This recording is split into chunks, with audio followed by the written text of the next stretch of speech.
Os gigantes. Os gigantes, meus queridos amigos, são figuras que possivelmente são vistas em alguns filmes de ficção. Mas, meu querido amigo, no mundo existem pessoas muito altas que provavelmente são com certeza os verdadeiros gigantes da vida real. E pensando exatamente nisso, nessas pessoas gigantes, hoje eu decidi trazer para vocês a história do Gabriel Mondlane, o homem mais alto de Moçambique e que também já foi considerado o homem mais alto do mundo. Mas antes de eu começar a contar essa incrível história, já vai deixando aquele teu valioso like, inscreva-se aqui no canal e não se esqueça de marcar o sininho das notificações. E sem mais delongas, bora pro vídeo!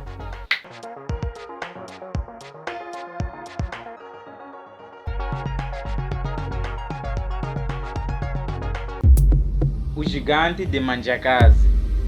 Meu querido amigo, o Gabriel Mondlane era um cidadão de Moçambique que nasceu na vila de Manjakazi em 1944. E só para vocês terem noção, desde criança, o Gabriel chamava muita atenção das pessoas. Isso tudo por causa da sua altura, que era completamente superior à de outras crianças da sua idade. E quando o Gabriel chegou na juventude, ele foi levado ao Hospital Miguel Bombarda, que neste caso é na capital de Moçambique. E lá, meu querido amigo, ele foi internado para que os médicos pudessem descobrir e travar as causas do seu crescimento anormal, mas infelizmente, meu querido amigo, os médicos não conseguiram travar o seu crescimento. E com isso, o gigante de Manjakazi chegou a medir mais de 2,45 metros, pesava mais de 180 quilos e era considerado o homem mais alto do mundo, fazendo até parte do livro de recorde Guinness, ou melhor, Guinness Book. E o gigante moçambicano, que neste caso é o Gabriel, teve a oportunidade de ir a Portugal em 1969, onde ele acabou por trabalhar em circos e em eventos privados, causando assim um grande alvoroço e curiosidade nas pessoas. E o Gabriel, por sua vez, era exibido em Portugal